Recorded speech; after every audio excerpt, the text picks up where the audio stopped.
धन्यवाद कहता हूं। अभी हम लोग मंगलाचरण कर। ओम अज्ञानतिमिरान्धस्य ज्ञानाञ्जनशलाकया चक्षुरुन्मीलितं येन तस्मै श्रीगुरुवे नमः। श्रीचैतन्यमनोभीष्टं स्थापितं येन भूतले स्वयं रूपकदा मह्यं ददाति स्वपदान्तिकम्। वन्देऽहं श्रीगुरु श्रीयुतपदकमलं श्रीगुरु वैष्णवांश्च श्रीरूपं साग्रजातं सहगण रघुनाथान्वितं तं सजीवं स्वातीतं सावधूतं परिजं सहितं कृष्ण चैतन्य देवं श्री राधा कृष्ण पादान सहगण ललिता श्री विशाखान्वितांश्च च नम ओम विष्णु पादाय कृष्ण पृष्ठाय भूतले श्रीमते भक्ति वेदांत स्वामिन इति नामने नमस्ते सारस्वते देवे गौरवाणी प्रचारिणे निर्विशेषा शून्यवादी पाश्चात देश तारिणी वांछा कल्पतरुभ्यश्च कृपा सिन्धुभ्य च पतितानां पावनेभ्यो वैष्णवेभ्यो नमो नमः। नमो महावदान्याय कृष्ण प्रेम प्रदायते कृष्णाय कृष्ण चैतन्य नाम्ने गौरवश्री नमः।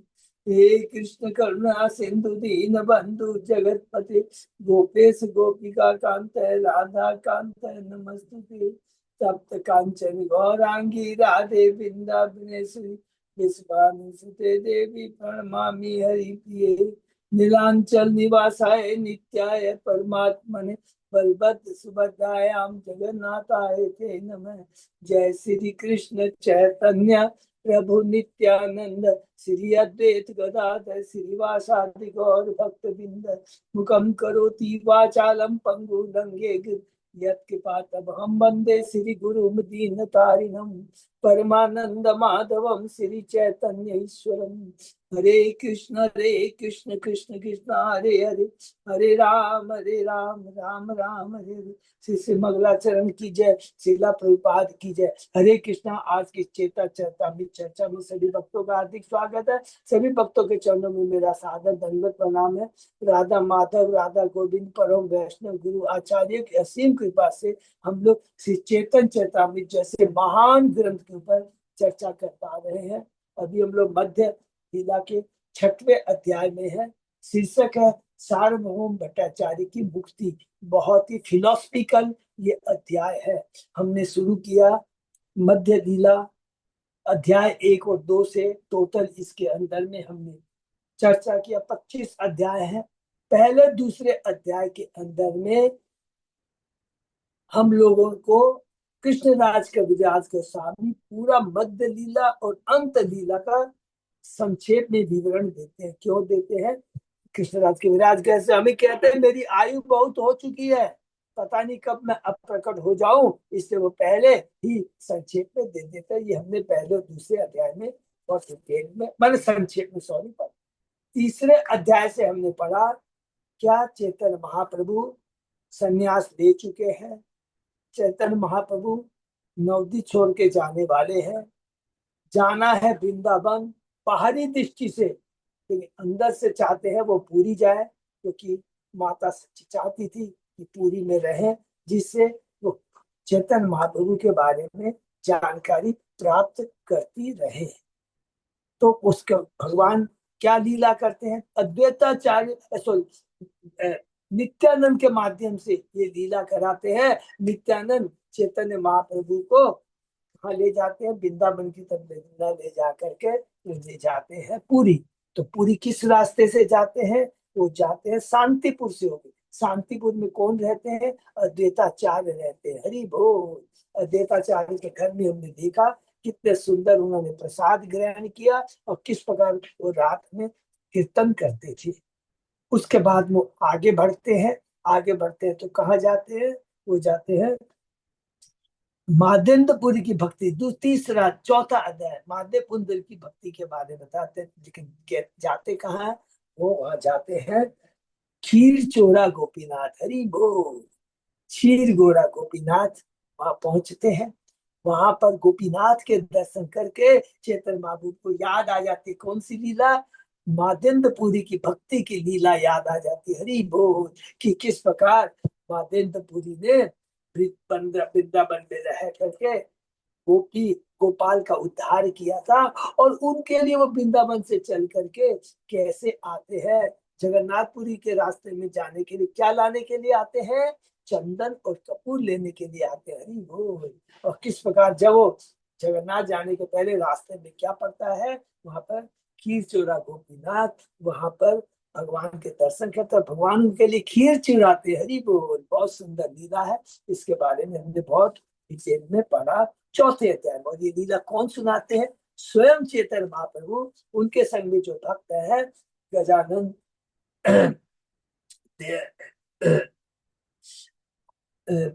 नित्यानंद प्रभु है, मुकुंद प्रभु है, और दामोदर पंडित है। दामोदर और जगदानंद पंडित है, ये चार है। स्वरूप दामोदर नहीं, दामोदर पंडित है, जगदानंद पंडित है, नित्यानंद प्रभु है और मुकुंद प्रभु है। ये चार जन रहते हैं, उनको सुनाते।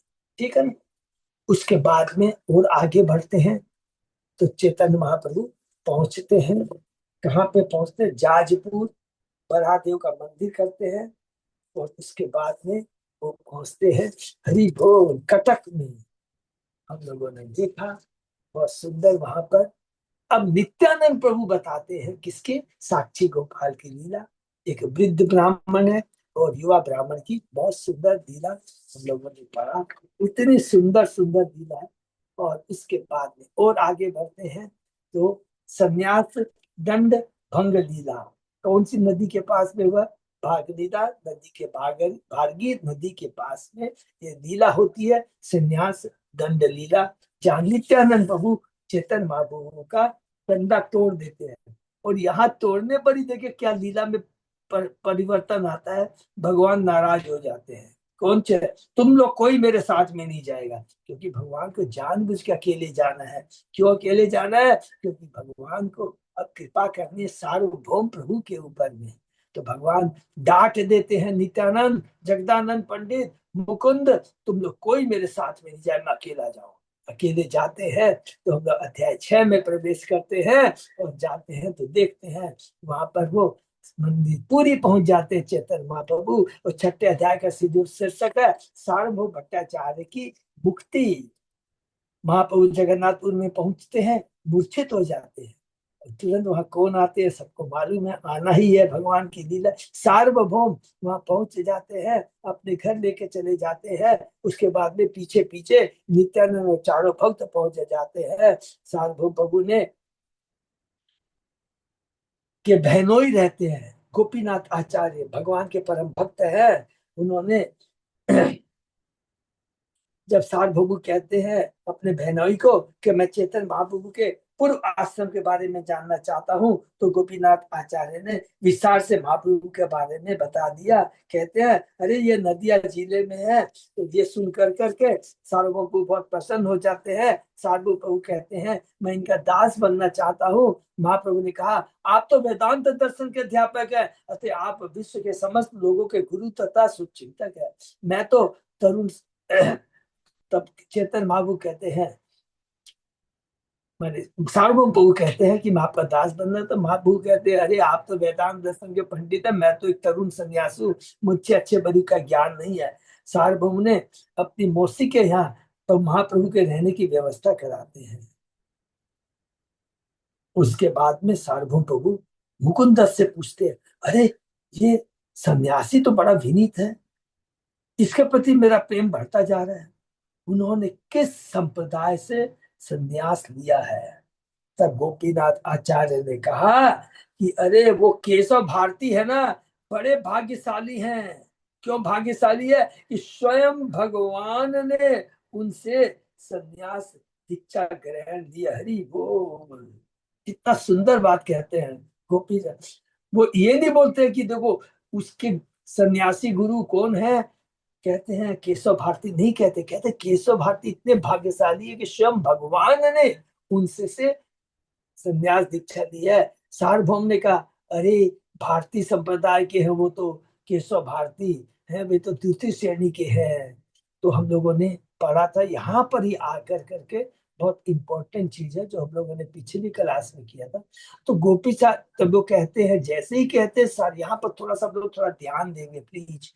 जैसे ही सार्वभौम कहते हैं ये तो द्वितीय श्रेणी के सन्यासी है, तब गोपी चांद आचार्य ने कहा महाप्रभु को किसी श्रेष्ठ संप्रदाय से संन्यास घेरने की आवश्यकता नहीं है।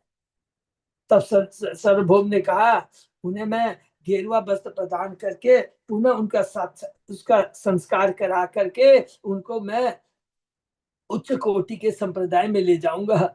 तब गोपीनाथ आचार्य हंसते हैं, कहा कि अरे महाप्रभु में स्वयं भगवान हैं, वो चरम सीमा को प्राप्त हैं, उनको किसी चीज की दरकार नहीं है। तब क्या होता है, सार्वभौम के वो जो शिष्य रहते हैं ना, तर्क करने लगते हैं कि आप किस आधार पर कहते हैं कि महाप्रभु भगवान है।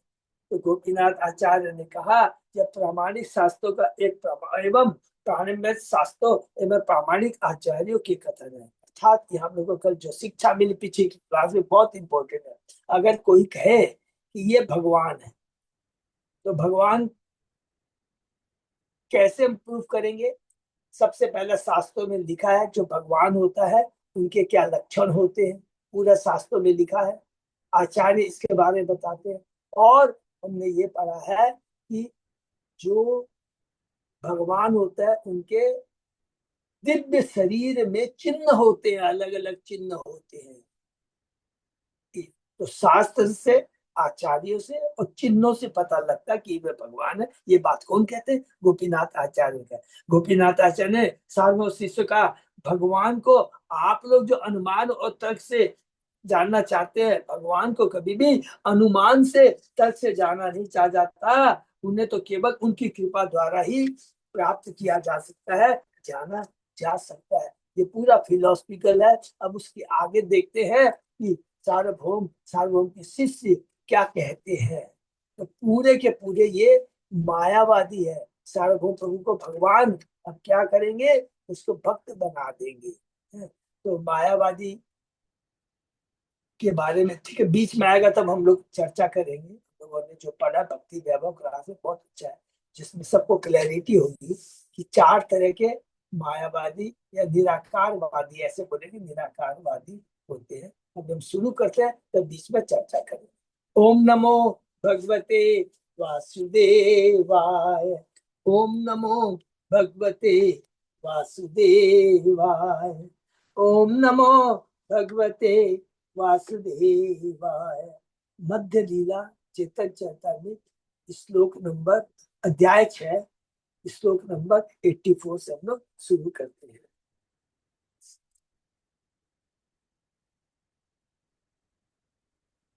तथा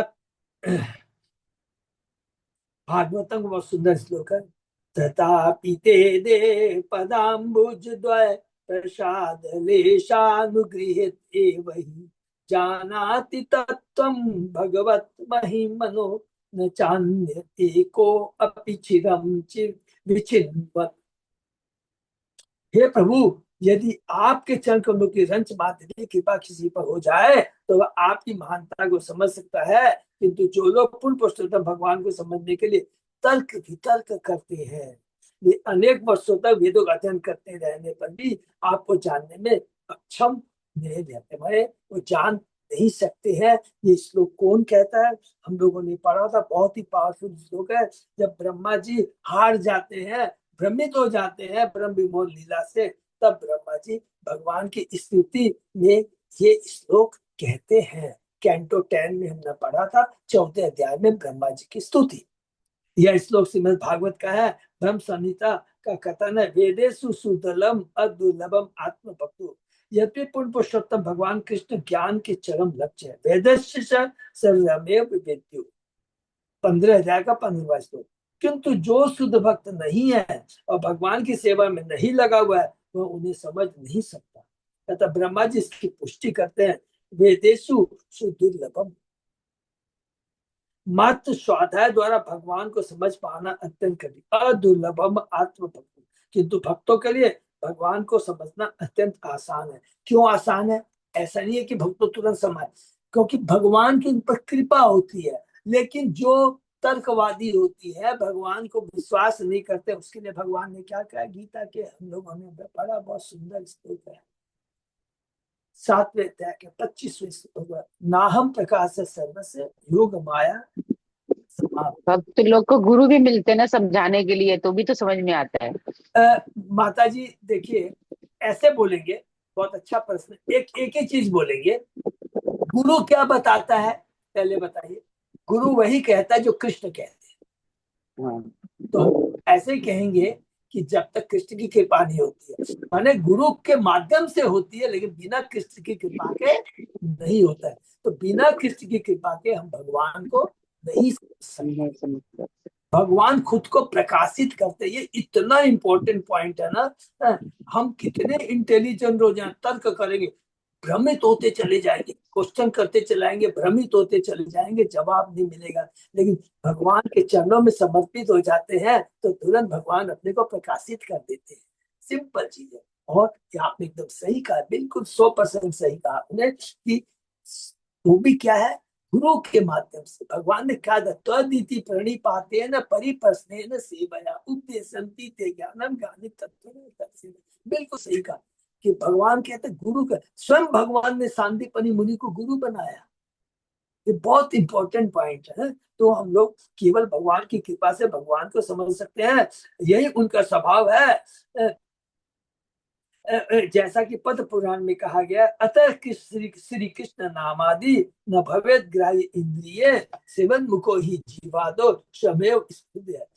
भक्ति से प्रसन्न होकर भगवान, बहुत इंपॉर्टेंट है, सुनेंगे, भक्ति से प्रसन्न होकर भगवान अपने भक्तों के समक्ष स्वतः प्रकट होते हैं। उन्हें समझने की यही विधि है, स्वयं भगवान अपने भक्तों के सामने प्रकट होते हैं। किसी को भी आप देख लीजिए, ध्रुव महाराज को भी देख लेंगे, प्रकट हुए हैं भगवान, लेकिन माध्यम कौन है, नारद मुनि है। नारद मुनि की कृपा से नहीं होता है, सुनीति इनकी माता है, खुद है। ये सब चीज को ध्यान रखना। गोपीनाथ आचार्य द्वारा उद्धृत किया गया श्री भागवतम का श्लोक, ब्रह्मा जी ने भगवान के से पराजित होने पर कहा था, वही जो ब्रह्म लीला के बाद ब्रह्मा जी ने कृष्ण की शक्ति की परीक्षा करने के लिए सारे बछड़े ग्वाल बालों को चुरा लिया था। ब्रह्मा जी ने यह स्वीकार किया कि इस ब्रह्मांड में उनकी अपनी असाधारण शक्ति, कृष्ण की असीम शक्ति के समक्ष पूर्णता तुच्छ है। देखिए कितना सुंदर वर्ड लिखा है, ब्रह्मा जी की असाधारण शक्ति है, लेकिन कृष्ण की शक्ति के सामने वो तुच्छ है। हम सोचते हैं हम बहुत बड़े हैं, हम एक छोटी सी लकीर खींचे हुए हैं, सोचते हैं मैं इतनी बड़ी हूँ, लेकिन भगवान रूपी जब लंबी लकीर उसके बगल में खींची जाती है तब मालूम पड़ता है मैं कितना छोटा हूँ।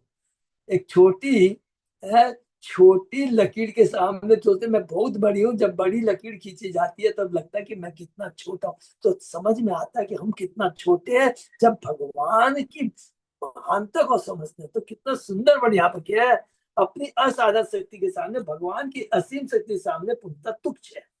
यही हमारी अवस्था है।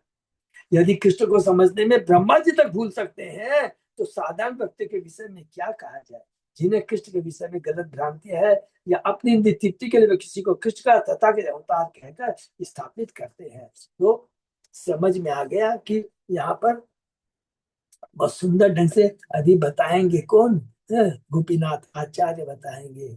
और उसके बाद में देखेंगे कि किस प्रकार भगवान चेतन महाप्रभु उसको सार्वभौम को सारी इसकी जो कलुषित चेतना है, जिसका गलत तर्क के आधार पर, वेदांत के आधार पर उनको भगवान को ज्ञान देना चाहता, तो भगवान कहते हैं कैसे इसको भक्त बनाते हैं, बहुत सुंदर है। यद्यपि जगत गुरु तुम्ही शास्त्र ज्ञानवान, पृथ्वी ते नाही पंडित तुम्हारे समान, ईश्वरेर कृपा ले नाहिक तो माते, अतः ईश्वर तत्व ना पार जानिते। तब गोपीनाथ आचार्य ने सार्वभौम भट्टाचार्य को संबोधित किया, आप महान पंडित है, ओके कोई बात नहीं, और अनेक शिष्यों के गुरु है, निसंदेह आपके समान इस पृथ्वी पर कोई विद्वान नहीं है। याद रखेंगे, भक्त नहीं बोला है, आपके समान विद्वान नहीं है, भौतिक जी के विद्वान नहीं है, फिर भी आप भगवान की रंच मात कृपा के भी से भी वंचित। हरि बोल।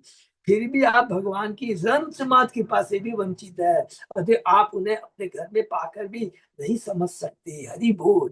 आपके पास में है, खड़े हैं। अरे दुर्योधन के सामने भी तो कृष्ण थे, नहीं समझ पाया दुर्योधन कृष्ण को। कृष्ण को भक्ति के द्वारा ही समझा जा सकता है। तुम्हारा नाइक दोष शास्त्र एक एक कहे, पांडित्यादि ईश्वर तत्व ज्ञान कबू न है। यह आपका दोष नहीं है, यह तो शास्त्रों का निर्णय है। आप केवल पंडित से पूर्ण पुरुषोत्तम भगवान को नहीं समझ सकते, अपनी विद्वता से, अपनी विद्वान विद्वता, विद्वान को माने विद्वता से कहते हैं। विद्वान तो एडजेक्टिव हो गया और विद्वता हो गया संज्ञा। तो आप अपनी विद्वता से भगवान को नहीं समझ सकते। विद्वान, हरे कृष्णा प्रभु जी, जो विद्वान रहेगा तो उसको अहंकार भी रहेगा ना अपनी विद्वता का। और बिल्कुल जो भक्त बिल्कुल रहेगा वो नम्र रहेगा, वो बिल्कुल समझेगा सही गलत। बिल्कुल माता विद जी, एकदम हाँ। सही बात है। देखिए, और हम लोग को भी जब भी है ना, यही चीज मैं बार बार रियलाइज करने का प्रयत्न करता हूँ कि भगवान कितने महान है, लेकिन कितने कृपालु और दयालु हैं। देखिए, कहीं भी अपने को, कहीं जहां कहीं भी कहते हैं ना कि मैं ये हूं, मैं ये हूं। इस पूरी भागवतम भगवत गीता में का 700 श्लोक है। 700 श्लोक में भगवान ने इर्द गिर्द कहीं कहीं कहा है हम भतीजों को समझाने के लिए कि मैं ये ऐसा हूं, मैं ये ऐसा हूं, मैं ये ऐसा हूं। भगवान अपनी विद्वता को बताते, क्योंकि जब तक पिता माता अपने बारे में नहीं बताएंगे तो बच्चे को कैसे समझ में आएगा। वो तो भ्रमित हो जाएगा ना, व्यापारी उसको धोखा दे देंगे, सब लोग बेवकूफ बना देंगे। इसलिए कहती है, लेकिन बहुत कृपालु है भगवान, बहुत कृपालु दयालु है। कोई भेदभाव नहीं रखते। क्यों भेदभाव रखेंगे? क्योंकि सभी तो उनके अंश हैं। तो इस चीज को हम डीपली जब समझेंगे, ध्यान करके फिर रियलाइजेशन करना शुरू करेंगे, तो मालूम पड़ेगा भगवान कितने कृपालु। ये अत्यंत महत्वपूर्ण श्लोक है। बड़े बड़े पंडित तक कृष्ण को नहीं समझ सकते, फिर भी ये भगवद गीता पर टीका करने का दुस्साहस करते। एक एक वर्ड देखिए प्रभुपाद जी के अंदर, साहस करते नहीं लिखा, दुस्साहस करते, अर्थात व्यर्थ का साहस करते, व्यर्थ का, बेकार का साहस करते हैं। भगवान के बारे में गीता के ऊपर टिप्पणी करते हो तुम लोग, जो स्वयं भगवान ने लिखा, जो कहा है एज इट इज मान लो, भगवान ने कहा।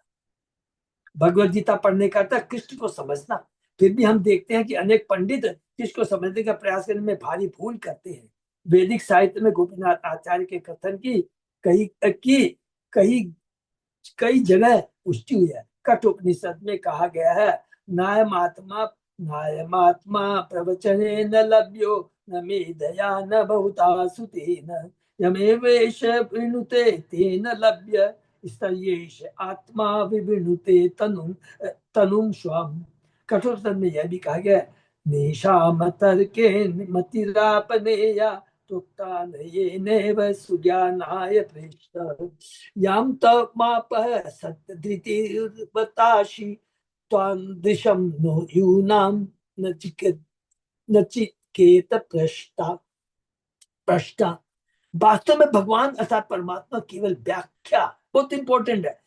भगवान अर्थात परमात्मा केवल व्याख्या के द्वारा, तर्क के द्वारा तथा पांडित से प्राप्त नहीं किए जा सकते। सिंपल चीज।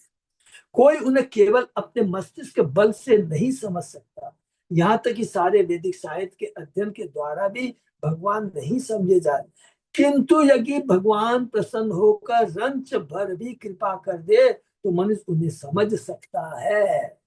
किंतु उनकी कृपा के पात्र कौन है? हरि बोल। केवल भक्तगण ही है, क्योंकि वो पूर्ण रूप से भगवान को समर्पित होते हैं। केवल वे ही समझ सकते हैं कि पूर्ण पुरुषोत्तम भगवान क्या है। जब भगवान निष्ठावान भक्त की सेवा से प्रसन्न हो जाते हैं, देखिए सेवा बहुत जरूरी है, तब वे स्वयं उसके समझ प्रकट होते हैं, अपने आप को प्रकाशित करते हैं। हम अपने तर्क के द्वारा, व्याख्या के द्वारा, अनुमान के द्वारा, ज्ञान के द्वारा उन्हें नहीं समझ सकते। स्वयमेव ईश्वर। न तो वेदों को कथन से भगवान को समझने का प्रयास करना चाहिए, न ही तर्क द्वारा इन कथनों की व्यर्थ में निंदा करनी चाहिए। व्यर्थ का कोई तू कितना सुंदर वर्ड लिखा, तू साहस नहीं करना चाहिए। अरे सार्वभौम कहे आचार्य कहे सावधाने, तो माते ईश्वर की इत की प्रमाणे, स्वामी भट्टाचार्य ने उत्तर दिया, हे गोपीनाथ आचार्य, हे मेरे बहनों, कृपा आप सावधानी से कहें, आपके पास क्या प्रमाण है कि आपको भगवत कृपा प्राप्त हो चुकी है? देखिए, तर्क कर, इसको कहते हैं तर्क करना है। आचार्य कहे, वस्तु विषय होय वस्तु ज्ञान, वस्तु तत्व ज्ञान होय कृपा ते प्रमाण। गोपीनाथ आचार्य ने उत्तर दिया, सर्वाध्यात्मिक कल्याणकारी परम सत्य का ज्ञान ही परमेश्वर की कृपा का प्रमाण है। हरि बोल। सर्वाधिक कल्याणकारी परम सत्य का ज्ञान, कि यह ज्ञान कि कृष्ण ही भगवान है, यही कृपा है। तुम्हें कृष्ण भगवान है, यही परमेश्वर की कृपा का प्रमाण है। समझ में आया क्या बोल रहे हैं? कि अगर तुमने समझ लिया कि कृष्ण भगवान है, तो ये भगवान की कृपा है कि तुम्हारे बुद्धि में ये घुसाया कि मैं भगवान हूं। ये उनकी कृपा है, बोल के तू मान रहा है कि तू भगवान है। कितना सुंदर बात कह रही है। तो समझे कि नहीं, कि मैं मान रहा हूं कि भगवान है, तो ये भगवान की कृपा है मेरे ऊपर कि मैं ये समझ गया हूँ। और इससे बड़ी और क्या हो सकता है कि भगवान की कृपा नहीं है। तुम्हारे ऊपर कृपा नहीं इसलिए तो तुम तर्क कर रहे हो, लेकिन मेरे ऊपर कृपा तभी तो मैं तुरंत समझ गया कि कृष्ण भगवान है। हरि बोल। स्वामी भट्टाचार्य ने अपने बोले से गोपीनाथ आचार्य का, भले ही भगवान ने मुझ पर कृपा न की, किंतु इसका क्या प्रमाण है कि उन्होंने तुम पर कृपा की? हरि बोल। कृपया इस बारे में हमें बताइए। बहुत सुंदर है। इस प्रश्न के उत्तर में गोपीनाथ आचार्य ने कहा कि परम कल्याणी परम सत्य तथा उनकी विभिन्न शक्तियां भिन्न है, अतः उनकी विभिन्न शक्तियों की अभिव्यक्ति से परम सत्य को समझे जा सकते हैं। परम सत्य में एक ही जिनके सारी शक्तियां रहती है, विभिन्न गुणों से युक्त का परम से आदि वस्तु है, पराश्य शक्ति देव सूयते। इस तरह वेदों का कथन है कि परम सत्य विभिन्न शक्तियों से युक्त है। जब कोई परम सत्य की शक्तियों के गुणों को समझता है तो वह परम सत्य से अवगत हो जाता है। भौतिक स्तर पर भी कोई व्यक्ति किसी वस्तु को उसके लक्षणों की अभिव्यक्ति से जान सकता है। उदाहरणार्थ, जब उष्मा होती है तो यह समझ सकता है कि यह अग्नि के कारण है। अग्नि की उष्मा का अनुभव प्रत्यक्ष किया जाता है, भले अग्नि ना दिखे, किंतु उष्मा के अनुभव से अग्नि को खोजा जा सकता है। उसी तरह यदि परम सत्य के गुणों का किसी को अनुभव हो सके तो समझना चाहिए कि उसने भगवत की कृपा से परम सत्य के तत्व को समझ लिया। हरि बोल। अदरवाइज भगवत गीता में कहता है, नाहम प्रकाश है सर्वस्व। यह तो पुण्य पुरुष भगवान के अधिकार में है कि वे हर को दर्शन दे न दे। सेवन मुखो ही जीवादो शमेव। जब भगवान भक्त की सेवा से पूरी तरह संतुष्ट हो जाते हैं, तब वे भक्त के समक्ष प्रकट होते हैं, अपने को प्रकाशित करते हैं। अतः भगवान की कृपा बिना उन्हें समझे नहीं जा सकते। परम सत्य को चिंतन द्वारा नहीं समझा जा सकता है। यही भगवत गीता का निर्णय है। केवल भगवान की, तो ये हम जो श्लोक पढ़ रहे पूरा कि भगवान की भगवता और भगवान को कैसे समझ सकते हैं? भगवान की कृपा। मैंने मान लिया कि कृष्ण भगवान है, ये जो माना है ये भी कृष्ण की कृपा है। यार शरीर सब ईश्वर लक्षण, महाप्रेमावेश तुल्य पाछाई दर्शन। गोपीनाथ आचार्य ने आगे कहा, जब श्री चैतन्य महाप्रभु अवशिष्ट थे उनके शरीर में, आपने पूर्ण पुरुषोत्तम भगवान के लक्षण देखे। हरि बोल। खुद कहते, अरे मेरे जीजा जी, आपने देखा है ना कि कैसे वो जब चैतन्य महाप्रभु के शरीर में लक्षण देते, कब देखा था? सबको याद है ना?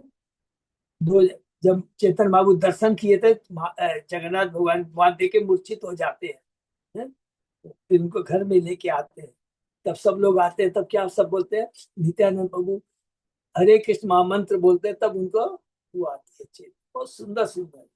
तबु तो ईश्वर ज्ञान ना हो तो हरि बोल। ईश्वर माया है बोली बिहार। बहुत सुंदर श्लोक है। श्री चैतन्य बाबू शरीर में पुरुषोत्तम भगवान के लक्षणों को पत्र देखने के बाद भी आप उन्हें नहीं समझ सके। इसे ही माया भ्रम कहा जाता है। यही भ्रम है, क्योंकि तू मायावादी है, भ्रम है। नाहम प्रकाश सर्वस्व योग माया समावृता। इसलिए भगवान ने तुमको अपने को प्रदर्शित नहीं किया है, क्योंकि तू भगवान नास्तिक है, माने तू मायावादी है।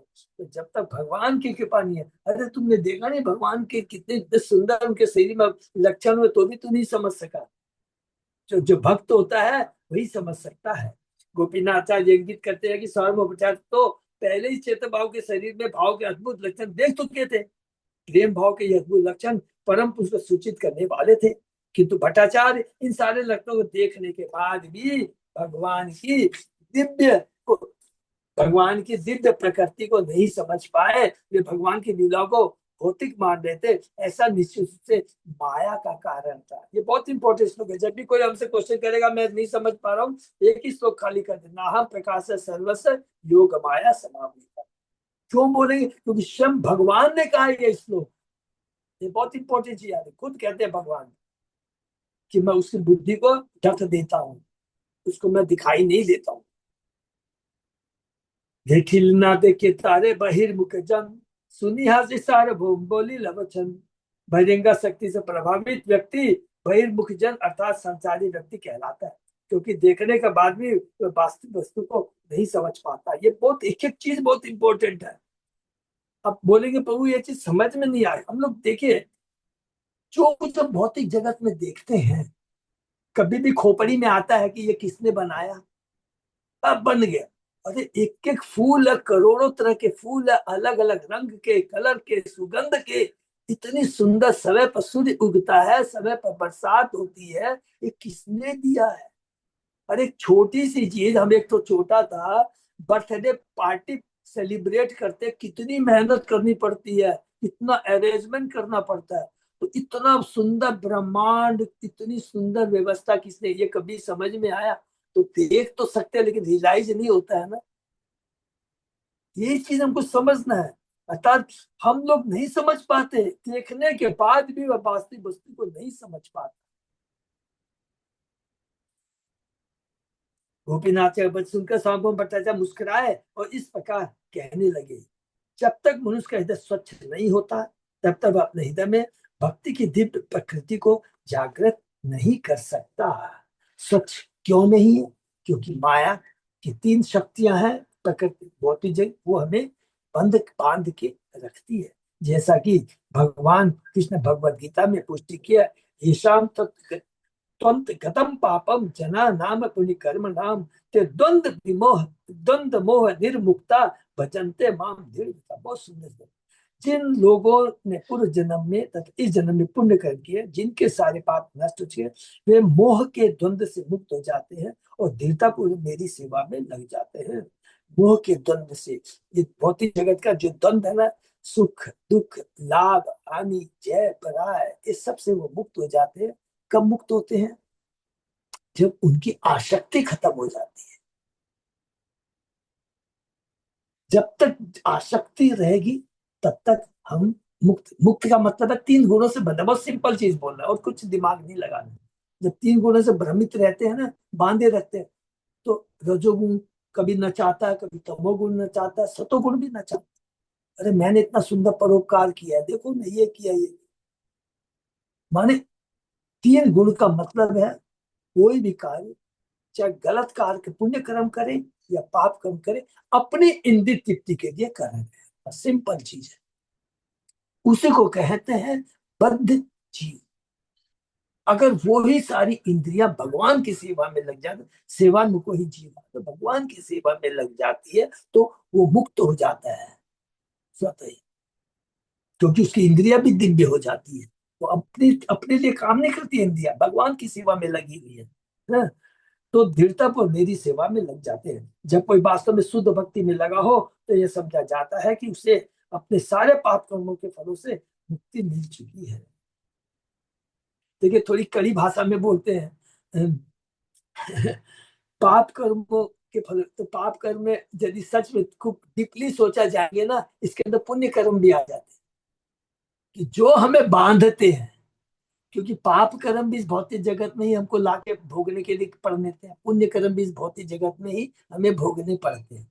तो जो भी कर्म मुझे भौतिक जगत में बांधे रखता है, वो क्या है वास्तव में? क्या है? भक्ति के दृष्टि, आध्यात्मिक दृष्टि से वो आसुरी कर्म है, पाप पुण्य कर्म है। और जो कर्म हमें इस भौतिक जगत से मुक्ति दिलाता है, वही वास्तव में सत्य कर्म है, आध्यात्मिक कर्म है। ठीक है ना। तो ये हम लोग को रियलाइजेशन समझने की, किसी नयो दीक्षित के सामने या किसी के सामने नहीं बोलना है, ये अपने रियलाइजेशन के लिए। कोई भी चीज मुझे बांध रही है, मैंने पुण्य कर्म काम किए, बहुत अच्छे पुण्य कर्म किए, मेरे को अंदर से बड़ा खुशी हो रही है मैंने ये किया, ये भी बांध देता है। क्योंकि इसका जो रिजल्ट मिलेगा, क्या मिलेगा, ज्यादा से ज्यादा हम स्वर्ग लोक को चले जाएंगे। वो भी तो जेल खाने के अंदर ही है।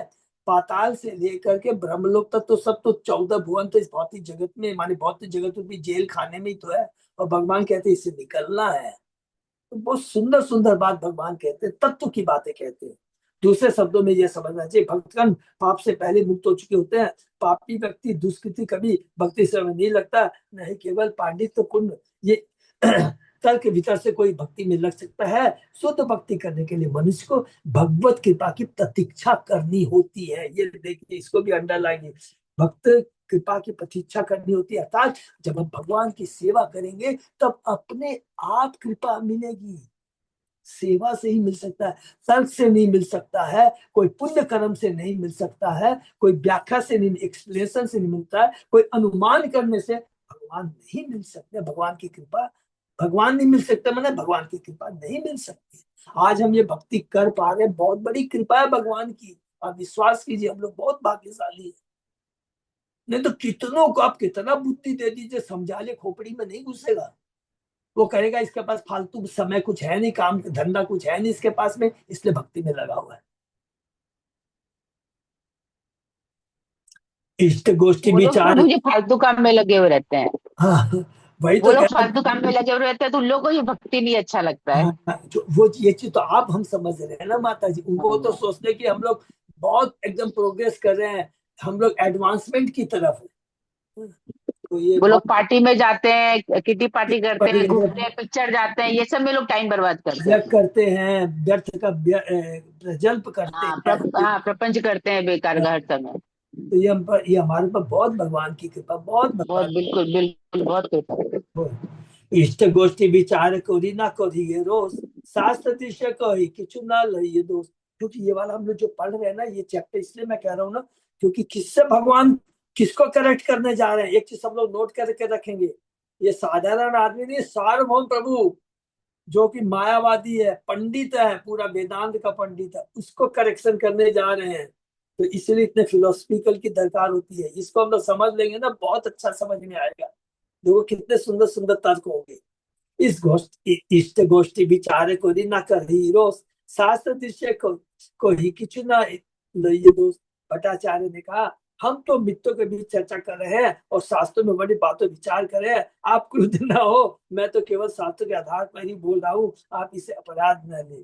तो सार्वभौम भट्टाचार्य गोपीनाथ आचार्य को कह रहे हैं, मैं तो खाली शास्त्रों के आधार तक कौन से शास्त्रों की बातें कर रहा हूँ, आप गुस्सा मत करिए। महाभागवत हो चैतन्य गोसाई, एक काले विष्णु अवतार में शिष्य अवश्य ही मान एवं साधारण असाधारण भक्त, किंतु हम उन्हें भगवान के अवतार के रूप में स्वीकार नहीं कर सकते, क्योंकि शास्त्र में इस कलयुग में कोई अवतार नहीं होने वाला है, मायावादी है, मायावादी है, कोई अवतार नहीं होने वाला है। तो यही पर चर्चा कर ले क्या। अच्छा, एक चीज सोच देखते हैं, आगे पर, किंतु त्रिगुण कौरी कही विष्णु नाम, कलयुग अवतार नहीं शास्त्र ज्ञान। भगवान विष्णु का एक नाम त्रियुग है, क्योंकि कलयुग में उनका अवतार नहीं होता है, यह पुराने शास्त्रों का निर्णय है। पूर्ण पुरुषोत्तम भगवान विष्णु त्रियुग कहलाते हैं, जिसका अर्थ यह है कि वे तीन गुणों तीन युगों में प्रकट होते हैं, इनका स्त्री और, किंतु इसका अर्थ यह है कि कलयुग में भगवान प्रत्यक्ष रूप से नहीं, सबको मालूम है, अप्रत्यक्ष रूप से किसके रूप में प्रकट होते हैं भगवान, भक्त के रूप में प्रकट होते हैं कलयुग में। ठीक है ना, इसीलिए उनको खाली त्रियुगी कहा जाता है। चौथे युग में कलयुग में भगवान कैसे प्रकट हुए हैं, भक्त के रूप में, अर्थात चेतन महाप्रभु, हरि बोल। किंतु इसका अर्थ है कि कलयुग में भगवान प्रत्यक्ष रूप से नहीं अपितु छद्म रूप में प्रकट होते हैं। इसकी पुष्टि श्रीमद भागवत में हुई है, 7वें कैंटो में, और इसके बाद में 11वें कैंटो, दोनों में इसका वर्णन है, हम लोग पढ़ेंगे। इत्थम नीतिर्यग ऋषिदेव क्षिप अवतारे, लोकान विभावयसि हंसी जगत प्रतिपान, धर्म महापुरुष पासी नुगा अनुवृतम, छन्न कलो यत् अभव त्रियुगो अथ स त्वम्। हे प्रभु, आप मनुष्य कौन बोल रहे हैं? सबको याद आ गया होगा। प्रहलाद महाराज कह रहे हैं 7वें अध्याय में, 7वें कैंटो के 9वें अध्याय में क्या है? प्रहलाद महाराज की प्रार्थना है नरसिंह भगवान को। हे प्रभु, आप मनुष्यों, पशुओं, देवताओं, ऋषियों, जलचरों इत्यादि के परिवारों में विविध अवतारों में विश्व के सारे शत्रुओं का वध करते हैं। इस तरह आप दिव्य ज्ञान से लोगों को प्रकाशित करते हैं। हे महाप्रभु, कलयुग में आप कभी कभी प्रचंड अवतार के रूप में प्रकट होते हैं, इसलिए आप त्रियुगी कहलाते हैं। कभी कभी प्रचंड अवतार का मतलब ये अंडरलाइन सबको मालूम था, फिर भी अंडर भक्त के रूप में प्रकट हुए हैं। यह किसको इंडिकेट कर रहा है? चैतन्य महाप्रभु को इंडिकेट कर रहे हैं। इसलिए आप, हरे कृष्ण। हाँ माता जी बोलिए। हरे कृष्ण प्रभु, जो कल की अवतार में लेंगे उनको फिर वो क्या बोलेंगे, वो जो लेंगे वो अवतार उसको? वो अलग है। वो कल की जो अवतार है ना, वो एक्चुअली वो उसको माने वो लिखा है कि वो एक चीज लिखा, वो अवतार में नहीं आ रहा कलयुग की, वो लास्ट में कलयुग के जो अंत में है ना, वो प्रभु जी, उनको उनको युग अवतार बोल सकते हैं ना, युग अवतार है वो, कलयुग के अवतार है तो युग वो अवतार वो होते हैं। वो, वो युगावतार में तो माता जी हम लोग हर युग में आते हैं, वो एक अलग चीज हो गया। लेकिन ये जो माता जी का वो नहीं कहेंगे। ये उसमें लिखा है एक जगह है, मैं मेरे को हरे याद नहीं कृष्ण है। प्रभु जी, विष्णु जी का अवतार नहीं है कल की जी। क्या विष्णु जी चीज? का अवतार नहीं है। विष्णु पालन करता है, कल की ध्वंस करता है। नहीं नहीं, वो चीज अलग है, वो चीज अलग है। ये जो माता जी का प्रश्न अलग है ना। उनका प्रश्न है कि कल्कि को अवतार कहेंगे कि नहीं, तो यह प्रश्न है ना आपका, है माता जी का ये प्रश्न है। तो कल्कि जो है वो एक जगह मैंने पढ़ा था, ये अच्छा प्रश्न है, मेरे को ठीक से ध्यान में नहीं आ रहा। ठीक है ना माता जी? खाली कलयुग में हाँ ठीक। चैतन्य महाप्रभु ही है, वो भी क्या है? भक्त के रूप में। ठीक है, भक्त के रूप में अवतार दिए हैं। ठीक है। फिर सिद्धार्थ स्वामी ने भी पुष्टि किया कि कलयुग में भगवान विष्णु प्रकट तो होते हैं, किंतु तब वे अन्य युगों की तरह कार्य नहीं करते। भगवान विष्णु दो उद्देश्यों से अवतरित होते हैं। ये देखिए जो हमारे अर्चना माता जी बोले हैं, श्री सिद्ध के पुष्टि की कलयुग में भगवान विष्णु प्रकट तो होते हैं, किंतु तब वे अन्य युगों की तरह कार्य नहीं करते। ये वाला, ये देखिए इसमें, ये वाला जो आपने प्रश्न किया ना सुनीति माता जी, इसको हम लोग कोऑर्डिनेट कर सकते हैं कि कलयुग में भगवान विष्णु प्रकट तो होता है, किंतु तब वे अन्य युगों की तरह कार्य नहीं करते। तो इसको हम लोग पढ़ेंगे, नहीं तो बाद में जो आचार्य जन ने लिखा वो हम लोग पढ़ेंगे। अन्य युगों की तरह कार्य नहीं करते मतलब क्या हुआ? अन्य युगों की तरह कार्य नहीं करते, इसका मतलब ये हो गया कि 34 लाइन में लिखा हुआ है, भगवान अच्छा। विष्णु दो उद्देश्यों से अवतरित होते हैं, परित्राणाम साधुनाम विनाशाय च दुष्कृताम, अर्थात वे अपने भक्तों को साथ विदाई करने और असुर का संहार करने आते हैं। ये उद्देश्य सत्य त्रेता द्वापर युगों में दिखाई पड़ते हैं, किंतु कल भगवान वेश बदलकर प्रकट होते हैं। वे प्रत्यक्ष रूप से असुरों को मारकर श्रद्धालुओं को संचय प्रदान नहीं करते, क्योंकि कलयुग में भगवान का प्रत्यक्ष दर्शन नहीं होता, जबकि अन्य युगों में वे प्रत्यक्ष जाने जाते हैं, अतः उनका नाम त्रियुग। अब क्लियर हो गया। देखिए यहीं पर ही क्लियर हो गया जो मैं कर रहा था कि तीनों युगों में जब भगवान आते हैं ना, वो भगवान के रूप में आते का, लेकिन यहाँ पर वो प्रत्यक्ष रूप से, जैसे आप कोई भी एग्जाम्पल देख देगा कि वो भगवान है, उनके भगवान के शास्त्रों में वर्णन लिखा रहता है। अभी हमने पढ़ा है कि भगवान की ये भगवान है, उनके ये लक्षण है, उनके पाँव में ये चिन्ह होते हैं, और शास्त्र ये कहते हैं, तीन बात कहते हैं ना। लेकिन यहाँ पर कलयुग में बताते हैं कि भगवान जो आए हैं, जो कल के अवतार के बारे में आपने जो बताया, यहाँ पर क्लियर लिखा है कि चूंकि कलयुग में भगवान का प्रत्यक्ष दर्शन नहीं होता, जबकि अन्य युगों में वे प्रत्यक्ष जाने जाते हैं, प्रत्यक्ष जाने जाते हैं। क्लियर यहाँ पर लिखा है। इसलिए कलयुग के जो कल की अवतार है उसको हम लोग भगवान नहीं कहेंगे, क्योंकि क्या क्यों नहीं कहेंगे, अब क्लियर उत्तर आ गया है कि वो जो भगवान जो तीन युगी कहा गया है, तीनों युगों में जो है उन्हीं को भगवान कहा गया। चौथे में जो भी है, चौथा है। अब इसकी बात छोड़ दीजिए, कल की अवतार की बात छोड़ दीजिए, खाली चेतन महाप्रभु की बात कीजिए ना, वो तो भगवान है, लेकिन उनको भी क्या है, भगवान इसलिए नहीं, क्या कि वो भक्त के रूप में आए हैं। और कल्कि के बारे में यहाँ नहीं लिखा कि वो भगवान नहीं है, माने आते हैं कलयुग में, कलयुग में आते हैं, कल की अवतार लेके आते हैं। लेकिन यहाँ पर लिखा है कि वो उससे अलग है। अब क्यों लिखा है, क्या लिखा है, उसको हम लोग बाद में आचार्यों की कोई टिप्पणी मिलेगी तो हम लोग उसको करेंगे। लेकिन यहाँ लिख दिया गया है कि भगवान त्रियुगी है, इसलिए हम लोग अब क्यों नहीं करते हैं। चेतन महाप्रभु को तो समझ में आ ही गया है। लेकिन यहाँ प्रभु जी देखिए ये भी बोल रहे हैं कि किंतु कलयुग में भगवान वेश बदल के आते हैं, तो मतलब भगवान तो आ ही रहे हैं, वेश बदल के आ रहे हैं। हाँ, लेकिन उसको भगवान का अवतार नहीं बोल रहे हैं। अवतार, भगवान ही तो वेश बदल के आ रहे हैं, तो भगवान का तो अंश हुए ही ना वो। वेश बदल के तो आ रहे, तो भक्त के रूप में भी वेश बदल के आए चेतन महाप्रभु।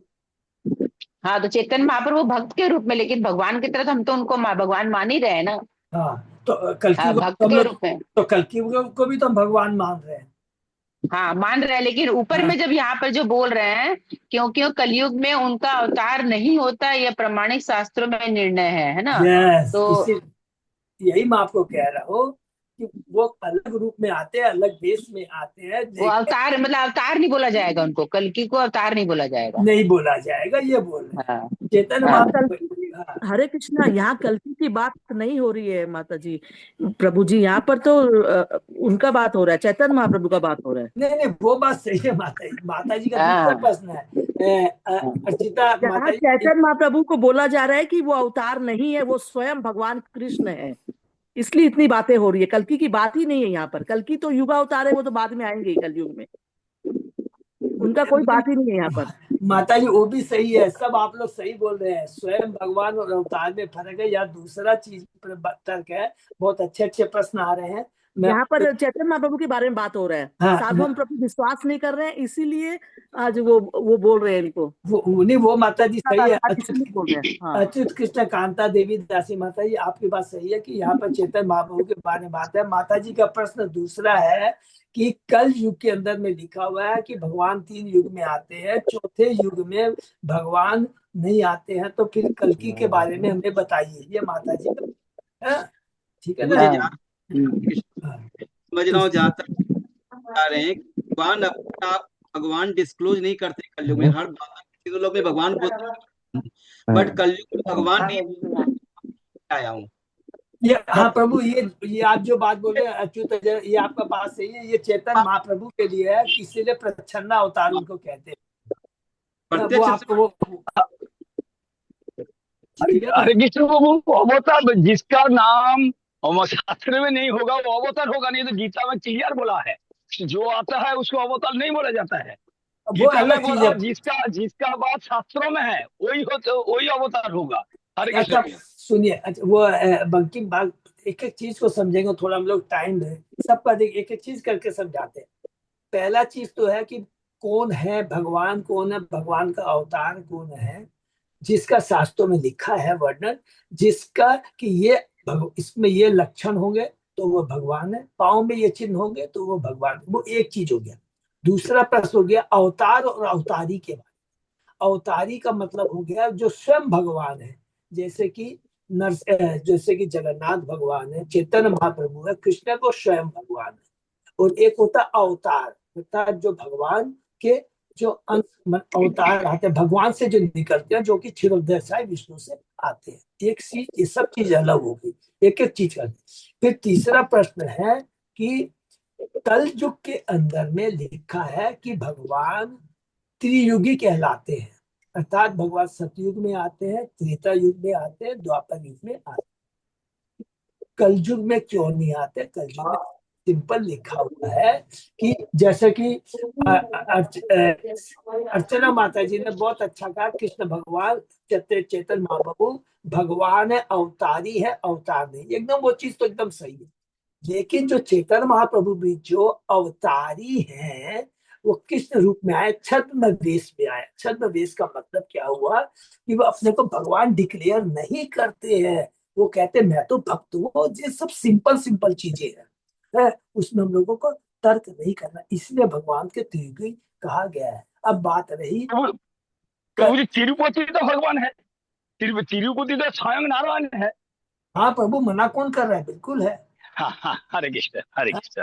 हरी है, ठीक है, ठीक है। और अभी जो प्रश्न था माता जी का कि कल के अवतार के बारे में, तो कल के अवतार में इसमें लिखा है कि भगवान कल की अवतार के रूप में आएंगे, लिखा है। लेकिन उनको कहा गया है कि एक तो ये कह सकते हैं कि वो कलयुग के अंत में आ रहे हैं। तो अब जो भी है, उनको भी अभी तक लिखा गया कि भगवान त्रियुगी है। तो हम लोग उसको डिस्कस करेंगे कि उनको क्यों अवतार नहीं बोला गया है। क्लियर है ना? इसमें कोई आर्गू करने की दरकार नहीं है। हम लोग आगे बढ़ते हैं। सुनिए आचार्य कहे दुखी आह मने, शास्त्र क्या करी या तुम्ही कर अभिमाने। यह सुनकर गोपीनाथ आचार्य दुखी है। उन्होंने भट्टाचार्य से कहा, आप स्वयं तो समस्त विधि शास्त्रों का ज्ञान मानते हैं। भागवत भारत शास्त्र प्रधान, से ही दुई ग्रंथ वाक्य ना ही अवधान। श्रीमद भागवत और महाभारत दो सर्वाधिक महत्वपूर्ण वैदिक शास्त्र, किंतु आपने इन कथनों पर कोई ध्यान नहीं दिया है। बोल, ये कौन कह रहे हैं? गोपीनाथ आचार्य कह रहे हैं, आपने शास्त्रों को तो पढ़ा नहीं, इस पर ध्यान तो दिया नहीं।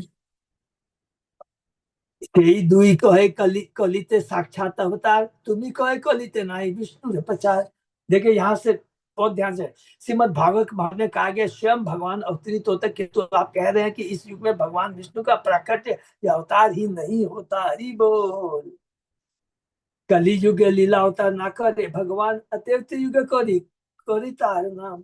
इस कलयुग में पूर्ण भगवान का कोई लीला अवतार नहीं होता, इसलिए वे त्रियुग कहलाते हैं और ये उनके पवित्र नामों में से एक। हरि बोल। लीला अवतार कहता है भगवान करता है जो बिना किसी विशेष प्रयास के नाना प्रकार की लीलाएं करता है। वे एक के बाद एक लीलाएं करते हैं और वे सब दिव्य आनंद से पूर्ण होती है, तथा ये लीलाएं परम पुरुषों द्वारा पूर्णतः नियंत्रित होती। इन लीलाओं में परम पुरुष सर्वथा स्वतंत्र होते हैं। सनातन को शिक्षा देते हैं चेतन चेतामित्र के मध्य लीला के 296-98 चेतन बाबू ने इंगित किया कि लीला अवतारों की संख्या की गिनती नहीं की जाती थी। लीला अवतार कृष्ण न्याय गणन प्रधान को दिया कही दर्शन। महाप्रभु ने सनातन से कहा, फिर भी मैं प्रमुख लीला अवतारों की व्याख्या करूंगा। मत्स्य कूर्म रघुनाथ नरसिंह वामन बरादे लेखा यह जार ना याय गणन। इस उन्होंने भगवान के अवतारों की गणना की गई, जिसमें मत्स्य कूर्म भगवान रामचंद्र नरसिंहदेव वामन तथा बराह सम्मिलित है। इस प्रकार असंख्य लीला अवतार है और ये सभी अद्भुत लीलाओं का प्रदर्शन से उदाहरण बराह अवतार ने गर्भोदक सागर के घर से पूरे ग्रह को बाहर निकाला। पूर्व अवतार समुद्र मंथन के समय प्रधान आधार बने और भगवान नरसिंह देव आद्य पुरुष तथा आद्य नरसिंह के रूप में प्रकट हुए। लीला अवतार के ये कुछ अद्भुत तथा असाधारण गुण है। हरि बोल हरि बोल। सुनीति गाती देवी दासी माता जी और हाँ प्रभु जी। अच्छा, अब दूसरा, और ये हमारी अर्चना माता, हम लोगों को उत्तर मिल गया। अच्युत जय दास प्रभु, यहाँ पर उत्तर मिल गया। क्या उत्तर मिला? कोई भी बोलेंगे? प्रभु अभी आगे पढ़िए, आगे और है। अद्भुत लीलाओं का प्रसंग का उदाहरण बड़ा अवतार के लिए किया। प्रकट हुए लीला अवतार में कि ये कुछ अद्भुत और असाधारण गुण है। श्री रूप गोस्वामी ने अपने लघु भागवतामृत नामक ग्रंथ में निम्नलिखित 25 अवतारों के नाम दिए हैं। ये है चतुष्टन नारद बराह मत्स्य। ये तो हम लोगों ने पढ़ा ना, कैंटो वन में भी पढ़ा है, ठीक है ना। विष्णुवर्ग जीसव पितु नरसिंह कूर्म धन्वंतरी मोहिनी वामन परशुराम राघवेंद्र व्यास बलराम कृष्ण बुद्ध तथा कल्कि।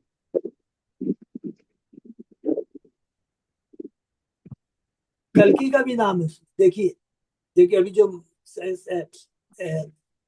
अर्चना माता जी जो बोलने जा रही है, लेकिन क्वेश्चन ये श्री चेतन बाबू का उल्लेख लीला अवतार के रूप में नहीं हुआ, क्योंकि ये प्रच्छन्न अवतार उसके रूप में है। इस कलयुग में लीला अवतार नहीं है, अपितु श्री चेतन बाबू के शरीर में भगवान का अवतार प्रकट है। श्री भागवत में इसकी व्याख्या हुई है। तो दो चीज यहाँ पर लिख लेंगे। पहले आप लोग, एक यहाँ पर लिखा है कि भगवान तो त्रियुगी क्यों कहलाते हैं, तो हम लोग क्या उत्तर देंगे? आगे के श्लोक में और क्लियर हो जा रहे हैं माता जी, एक एक करके बाद वाले श्लोक में और क्लियर हो जाएगा। अच्छा, लेकिन यहाँ पर एक बार थोड़ा सा तर्क कर लेते हैं। अच्छा चलिए वाला श्लोक करके, यहाँ पर क्या जवाब मिला है कि कलयुग में भगवान कोई लीला नहीं करते हैं, इसलिए उनको त्रियुगीय अवतार कहे। इस कलयुग में पूर्ण भगवान का कोई लीला अवतार नहीं होता, इसलिए वे त्रियुग कहलाते हैं। ये देखिए चेतन चरित्र के कृष्णदास कविराज गोस्वामी का लिखा हुआ है वर्ड, ये तो एकदम क्लियर हो गया। और आगे दूसरा श्लोक पढ़ते हैं जो हमारी अर्चना माता जी के, प्रतियुग करने कृष्ण युग अवतार तर्क निश्चय हित है तुम्हारा ना ही कभी विचार। गोपीनाथ आज आगे का निश्चित रूप से प्रत्येक युग में एक अवतार होता है जो युग अवतार कहता है, किंतु आपका इधर तर्क के कारण इतना कठोर हो चुका है कि आप इन तत्वों पर विचार नहीं करते। हाँ माता जी बोलिए, इसमें क्या बोलना चाह रही थी आप? मैं बोल रही थी ना, कल की अवतार जो है वो युग अवतार है। कल की मतलब कलयुग खत्म होगा और सतयुग का वापस से स्थापना होगा, तो वो युग अवतार है। उसके बारे में पहले नहीं बताया गया था, अभी बता रहे हैं। उस समय खाली चैतन्य महाप्रभु के बारे में बातें हो रही थी। छद्म अवतार जो है भगवान स्वयं अवतारी है। तो अभी युग, हर युग में भगवान अवतार लेते हैं, इसमें तो कोई डाउट नहीं है। अब कौन कौन सा युग बोलिए आप? हाँ, तो ये कलयुग के अवतार है, ये कल की अवतार जो है ये युग अवतार बोलते हैं इनको। इसको युग अवतार बोलते हैं, ठीक है। और यहाँ पर भगवान ने ये जो लिखा है कि भगवान जो खाली त्रियुगी कहलाते हैं, इसका मतलब क्या हुआ?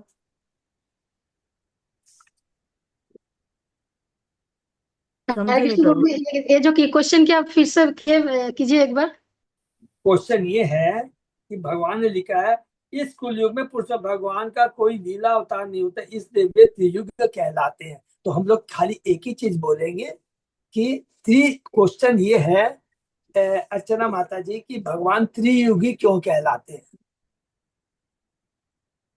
क्योंकि लीला जो करते क्योंकि हैं प्रभु वो कलयुग में प्रत्यक्ष करते हैं। दिखते हैं, वो प्रत्यक्ष दिखते हैं। ये रामचंद्र यही जी वो त्रियुगी प्रत्यक्ष अवतार का दिखते हैं। मतलब है सतयुग द्वापर त्रेता में वो तो अलग, तीन वो जगह चीज अलग अलग अलग हो गया, अवतार लिए। वो अलग चीज हो गया, वो अलग चीज हो गया। युग हरे अवतार कृष्ण प्रभु जी दंडवत प्रणाम। क्योंकि वो 3 युग में किए लिखे ना अवतार, इसलिए वो त्रियुग कहलाते हैं। आज बहुत अच्छा आज बहुत अच्छा तर्क हुआ है, बहुत अच्छा चीज समझ में आ गया। मैं भी नहीं, बहुत लीला करते हैं मतलब बोले? कुछ कुछ काम करते हैं, वो अलग अलग लीलाएं करते हैं इसीलिए। लेकिन कलयुग में जो कल्कि आएंगे वो लीला नहीं करेंगे, वो खाली यस समापन करेंगे, इसीलिए यस उनको युग अवतार बोला गया। लीला नहीं कर रहे हैं। राम जी लीला किए थे, आज कृष्ण जी की लीला किए थे, इसलिए उनको लीला अवतार बोलते हैं। प्रभु जी, हरे कृष्ण प्रभु जी, महाप्रभु ने तो लीला किया नहीं, वो लीला का याद करते थे हर नहीं टाइम। सुनो सुनो फिर। लीला वो याद करते थे ना हर टाइम। कर गए महाप्रभु अच्छा अवतारी यहाँ है, वो तो भक्त के रूप हरि में आए बोल, हैं। हम लोग यहाँ समाप्त करते हैं, लेकिन दो चीज को क्लियर करके हमारी अर्चिता कृष्णा कांति देवी दासी माता जी और हमारे सुनीति कृपा दात्री माता जी दोनों का ध्यान से सुनेंगे प्लीज प्लीज। भगवान क्वेश्चन ये है, पहला क्वेश्चन ये है कि भगवान को त्रियुगी को कहा जाता है। अर्चना माता जी आप जवाब दीजिए। क्योंकि भगवान 3 युग में आए हैं और लीला करने आए थे, इसलिए उनका नाम त्रियुग है। 3 युग में आने वाले लीला अवतार। बस बस यही जवाब है, यही हमको बोलना है। भगवान को त्रियुगी क्यों कहा जाता है? भगवान को त्रियुगी इसलिए कहा जाता है कि 3 युग में, क्योंकि हम लोग ने यहाँ पर ही लिखा, श्लोक के अंदर लिखा है कि जिस युग में भगवान लीला नहीं करते हैं इसलिए इनको त्रियुगी कहा गया है। पहला चीज त्रियुग। अच्छा, अब युगा अवतार में जो हमारी अर्चिता कृष्णकांता देवी दासी माता जी जो कह रही है वो बिल्कुल सही कह रही है, युगा अवतार। अच्छा, अब चैतन्य महाप्रभु को क्या बोलेंगे माता जी? ये छद्म अवतार है, अवतार नहीं है, अवतारी है। वेरी गुड, एकदम क्लियर हो गया, एकदम सही कहा अर्चिता माने ने। उन्होंने कहा कि इसमें 2 भगवान अवतार लिए हैं, एक चैतन्य महाप्रभु है और एक कल्कि है। तो चैतन्य महाप्रभु को हम लोग इसलिए नहीं बोलेंगे क्योंकि वह भक्त के रूप में आए हैं, छद्म के रूप में आए हैं। और जो कल्कि है, जो कलयुग में जो आए हैं, कल्कि अवतार है, इन्होंने लीला नहीं की है, तो ये इसको हम लोग युगा अवतार के अंदर में लेंगे। क्योंकि हर युग में भगवान अवतार लेते हैं, चीज एकदम 100% कर कि भगवान हर युग में अवतार लेते हैं। और माता जी 100% राइट है। कोई भी युग ऐसा नहीं कि भगवान, क्योंकि हर युग में भगवान आते हैं, लेकिन कृष्ण भगवान केवल ब्रह्मा जी के एक दिन में एक बार आते हैं। तो ये सारी चीजें क्यों? तो युगा अवतार क्या हो गया? जो हर युग में आते हैं। और त्रियुगी भगवान को क्यों कहते हैं, एक एक चीज को मिक्सअप नहीं करना है। त्रियुगी भगवान को क्यों कहते हैं, जिस युग में भगवान त्रियुगी भगवान इसलिए कहा जाता है कि सतयुग, त्रेता युग, द्वापर युग में भगवान लीला करते हैं, कलयुग में लीला नहीं करते। दो हो गया, इसलिए भगवान को त्रियुगी कहा जाता है। चैतन्य महाप्रभु को क्यों कहते हैं छद्म अवतार, क्योंकि वो भक्त के रूप में आए हैं, भगवान के रूप में नहीं आए हैं। और कल्कि अवतार जो कि हमारी सुनीति धरती माता जी का प्रश्न था, वो युग अवतार में है, जो कि अर्चना माता जी ने एकदम सही कहा। तीनों चीज क्लियर हो गया ना, तो हम लोग यहीं पर अगर किसी का फिर से प्रश्न युगावतार का यहाँ क्या मतलब हुआ प्रभु जी? युगावतार मतलब हर युग में भगवान आते हैं। हर युग, अच्छा। हर युग में भगवान आते हैं। युग को समाप्ति करके नेक्स्ट युग वो शुरू करते हैं। जैसे द्वापर युग में कृष्ण जी लास्ट में आए थे, अब द्वापर युग का समाप्त करके वो कलयुग स्टार्ट हुआ था। अब कलयुग उनका समाप्त हुआ, कल वो आएंगे, कल की आएंगे, समाप्त करके फिर सतयुग स्टार्ट होगा। वो ठीक है, वो एकदम तो प्रभु जी जैसे अब भगवान कलयुग में आते हैं तो वो तो संहार करते हैं, तो वो भी तो मतलब लीला कर रहे हैं ना। वो वैसे कृष्ण की वो लीला नहीं कर रहे हैं जो कलयुग में वो संहार करेंगे, वो भी तो एक लीला करना हुआ ना उनका। वो माता जी उसको देखिए, वो लीला नहीं है एक्चुअली, वो एक तरह का लीला। उसको क्या बोलेंगे जो लीला संहार करेंगे, उसको क्या बोलेंगे? वो यही बोलते क्योंकि यहाँ पर प्रभु जी देखिए इधर आगे में जो ये तात्पर्य में जो लिखा हुआ है कि वे अपने भक्तों के साथ लीलाएं करने और असुरों का संहार करने आते हैं। तो यहाँ पर तो ये इधर बोल रहे हैं ना, ये परिणाम साधु नाम विषानाय दुष्कृताम, इसका तो अर्थ में यहाँ पर ये बोल रहे हैं ना कि संहार भी करने आते हैं और लीलाएं भी करने आते हैं। तो फिर बोल रहे हैं ये उद्देश्य एक सेकंड यहाँ पर परितान है साधन विनाश है, अर्थात भक्तों के साथ लीलाएं करने, असुरों का संहार करने आते हैं, ये ठीक आते हैं। हाँ, फिर ये उद्देश्य सत्य त्रेता द्वापर युगों में दिखाई देते हैं। तो कलयुग में भी तो वो संहार ही करेंगे ना दुष्टों का। नहीं माता जी, फिर देखिए आप यहाँ क्या लिखा है, ये उद्देश्य सत्य त्रेता द्वापर युग। हाँ, यहाँ पर वो 3 युग का बोल रहे हैं, लेकिन वही हम पूछ रहे हैं 3 युग के बता रहे हैं कि वो लीलाएं किए हैं और संहार किए। संहार समझ लीजिए सतयुग में वो नरसिंह रूप में आए, वो संहार किए। द्वापर युग में कृष्ण के रूप में लीलाएं किए।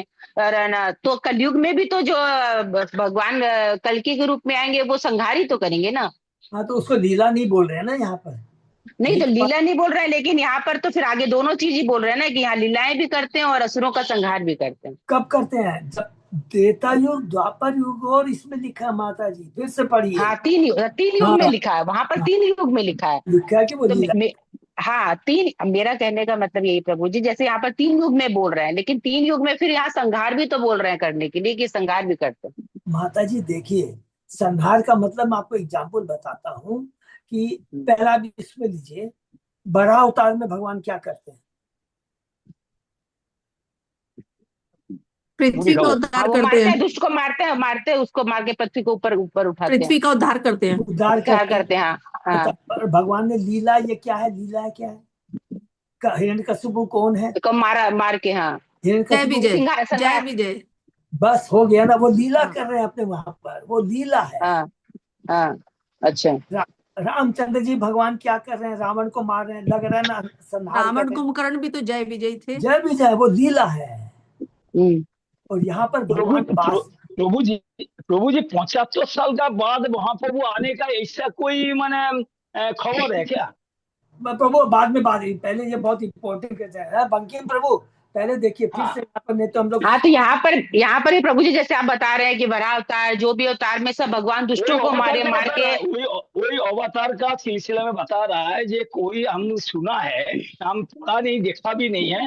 ये आपका 75 ईयर्स माना ये जो महाप्रभु आने का क्या कोई विचार है क्या? ये तो अवतार का अंदर में बता रहे हम। मैंने वही अभी सुना है, प्रवचन में सुना है, इसलिए ठीक है, उसको दर्ज करेंगे। लेकिन अभी क्वेश्चन है, हमारा टाइम हो रहा है कि देखिए कोई चीज को ना हम लोग उच्चती करके नहीं चलेंगे तो अच्छा नहीं होगा। देखिए फिर से मैं रिपीट कर रहा हूँ, त्रियुगी ये यहाँ पर लिखा हुआ है। हम लोग अपना कोई तर्क नहीं करेंगे, यहाँ पर खाली श्लोक के अंदर में लिखा हुआ है कि भगवान त्रियुगी है। और त्रियुगी कौन क्यों है, क्लियर लिखा है कि भगवान 3 युग में लीला। 3 युग में, हाँ, 3 युग में। अच्छा, युगा अवतार में का मतलब हर युग में भगवान आते हैं। हाँ क्योंकि देखिए, जैसे आप सतयुग बोलते हैं ना, तो जैसे कि ब्रह्मा जी के एक दिन में भगवान एक, खाली और 2 मिनट लूंगा, नहीं तो सबको सेटिस्फेक्शन है। ब्रह्मा जी के एक दिन में भगवान एक बार आते हैं, एक बार आते हैं। लेकिन ब्रह्मा जी के एक दिन में कृष्ण एक बार आते हैं। लेकिन सतयुग, त्रेता युग, द्वापर युग, कलयुग कई बार आता है। ये सबको याद है ना। हाँ तो हाँ अब हाँ। अर्चना माता जी ने बिल्कुल सही कहा है कि भगवान हर युग में आते हैं। तो वो कल की हो गए युगी अवतार, युग अवतार के अंदर में वो आ जाएंगे। ठीक है ना, एक ही हो गया। तो हर त्रियुगी भगवान को इसलिए कहा गया क्योंकि भगवान केवल 3 युग में लीला करते हैं। एकदम क्लियर हो गया है ना कि जहाँ लीला करते हैं, संहार करते हैं, तो कहते हैं त्रियुगी अवतार। तो इसलिए रामचंद्र जी, कृष्ण भगवान, ये अलग अलग युग में आए, लीला की। कलयुग के अंदर में कोई लीला नहीं हुई है। चैतन्य महाप्रभु को आप क्या बोलेंगे? चैतन्य महाप्रभु छद्म वेश में आए हैं, क्योंकि अवतारी और कृष्ण स्वयं कृष्ण। क्लियर हो गया। इसलिए उनको उस युग का अवतार नहीं कहते, क्योंकि वो भक्त के रूप में आए हैं। ठीक है। और चौथा रहा कि तो युगावतार भी हो गया, कलयुग का सारा जो क्लियर, ये केवल 2 श्लोक से, 3 श्लोक से पूरा क्लियर हो गया। और एक चीज खाली जो मेरे को ये पूछना है, यहाँ पर ये जो लिखा है, जो नाम दिया है ना अलग अलग, ये वाला जो रूप गोस्वामी ने जो लिखा है, श्री रूप गोस्वामी ने क्लियर लिखा है कि इसमें कल्कि भी दिया है। इसका मतलब ये युगा अवतार के बारे में लिखा, तो पूरा क्लियर हो गया है, कहीं भी कंफ्यूजन नहीं है। कल्कि है, युगा अवतार है, एकदम सही कहा माता जी ने। भगवान को त्रियुगी क्यों बोला जाता है? क्योंकि वो 3 युगों में ही खाली लीलाएं करते हैं, कलयुग में कोई लीलाएं नहीं करते। चैतन्य महाप्रभु कौन है? स्वयं भगवान है, लेकिन किस रूप में आए हैं? भक्त के रूप में आए हैं वो, इसलिए एकदम क्लियर है। इसके ऊपर अगर कोई कंफ्यूजन है तो फिर और आगे हम लोग आचार्यों से, सीनियर डिपोटी से पूछ के तर्क करें। ठीक है। हरे प्रभु जी, दंडवत प्रणाम। हाँ नैन बोले ना। ये पूछ रही थी कि कल्कि अवतार का क्या जन्म हो गया है? अभी आएगा माता जी, कलयुग के अंत में आएगा।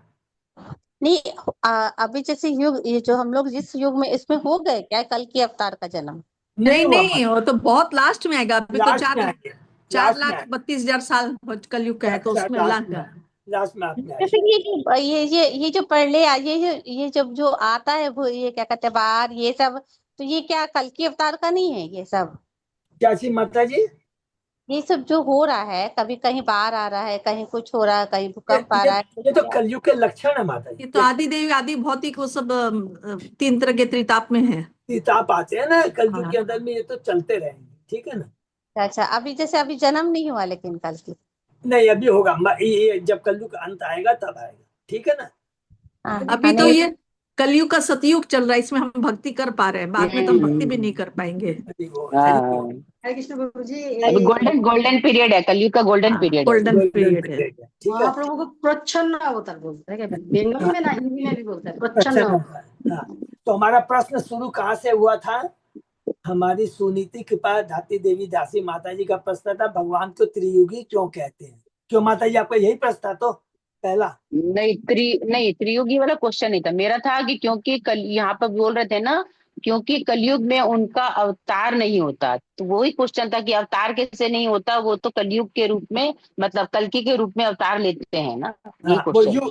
वो कौन से अवतार हो गए? जो कि अर्चना माता जी ने क्लियर कहा, वो है युगा अवतार। हर युग में भगवान अवतार लेते हैं, ये एक हो गया। लेकिन भगवान को तो तीनों प्रश्न क्लियर हुए। भगवान को हम लोग त्रियुगी क्यों कहते हैं? पहला इसका ये प्रश्न हम लोग क्या बोलेंगे? हाँ, 3 युग में भगवान अवतार लिए, नहीं, सतयुग, त्रेता, द्वापर, 3 युग में आए भगवान, 3 युग में आके जो भी लीलाएं की। यह 3 युग में भगवान लीला करते हैं, कल युग में भगवान लीला नहीं करते, इसलिए उनको त्रियुगी अवतार कहते हैं। एक क्लियर हो गया एकदम। हर युग में भगवान अवतार लेते हैं, इसलिए कली भी अवतार है, जिसकी पुष्टि कहाँ हुई है? रूप गोस्वामी ने अभी क्लियर कर दिया। इसको भी नोट करके रख लेंगे, लिखा है ना रूप गोस्वामी ने, क्योंकि हर कलयुग में भगवान अवतार। अब बात रही चेतन महाप्रभु का अलग एकदम, वो छन्ना अवतार है। अवतार है माने वो भक्त के रूप में आए हैं, ये चीज। तो तीनों जवाब कब क्लियर करेंगे, कल क्लियर रहेगा। हरे कृष्णा, कोई भी कंफ्यूजन। कृष्ण जी बहुत अच्छा हुआ, ये बात आलोचना हुआ इसलिए क्लियर हुआ। ये बहुत भी अच्छा हुआ, ये बहुत बहुत धन्यवाद। ये क्लियर नहीं था मेरे को भी। हाँ। प्रभु जी आपने क्लियर कर दिया, मुझे भी आज तक इस बात का पता नहीं था। माता जी मैंने क्लियर नहीं किया, ये शास्त्र से पढ़ के हम लोग क्लियर, हम लोग आपस में चर्चा करके क्लियर किया है। अर्चना माता जी ने किया है, सुनीति माता जी ने किया है, हाँ नहीं, अच्युत वही से दास प्रभु ने किया आप है। सभी भक्तों ने किया प्रभु जी। जो मुझे तो बहुत ये और लगा, ये मुझे कभी पता नहीं था ये सब के बारे में। नहीं माता जी और पढ़, और ये जो चर्चा हुआ ना बिल्कुल हमारा परफेक्ट चर्चा है, एकदम इसमें एकदम। अब हम सबको बता पाएंगे, एकदम क्लियर कट बता पाएंगे बिल्कुल कि क्यों हाँ। भगवान को क्यों बोला गया है।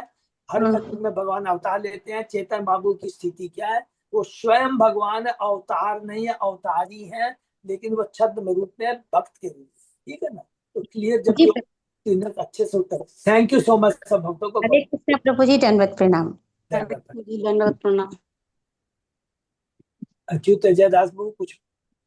प्रभु जी बस आपका वो 4 जन के वो बताने वाले थे मायावादी को, वो फिर नेक्स्ट क्लास में करिएगा हाँ, प्रभु जी। ओहो सॉरी, नेक्स्ट बार ये अभी बता दे, क्या 2 मिनट लगेगा, बहुत इंपॉर्टेंट पॉइंट है, मैं भूल गया बता दीजिए। जो हम लोग ने पढ़ा है, ये भी सब लोग सुनेंगे। हाँ, कि एक होते हैं ब्रह्मवादी। ब्रह्मवादी क्या है, जो वो क्या कहते हैं, जैसे कि चतुष्क कुमार ब्रह्मवादी थे, मायावादी नहीं थे। ब्रह्मवादी किसको कहते हैं, जो ये कहते हैं कि ब्रह्मवादी भी होते हैं, और माने वो जो कहते हैं कि भगवान का निराकार रूप भी है और भगवान का साकार रूप भी है। कौन कहते हैं, ब्रह्मवादी। भगवान का साकार रूप भी है और निराकार रूप भी है, लेकिन मैं निराकार रूप को मानता हूँ, उसको कहते हैं ब्रह्मवादी। वो आर्गू नहीं करते कि साकार रूप होता है कि नहीं, वो कहते हैं नहीं साकार रूप भी होता है, मेरे को मतलब नहीं है, लेकिन मैं निराकार को मानता हूँ, उसको कहते हैं ब्रह्मवादी। नंबर 1।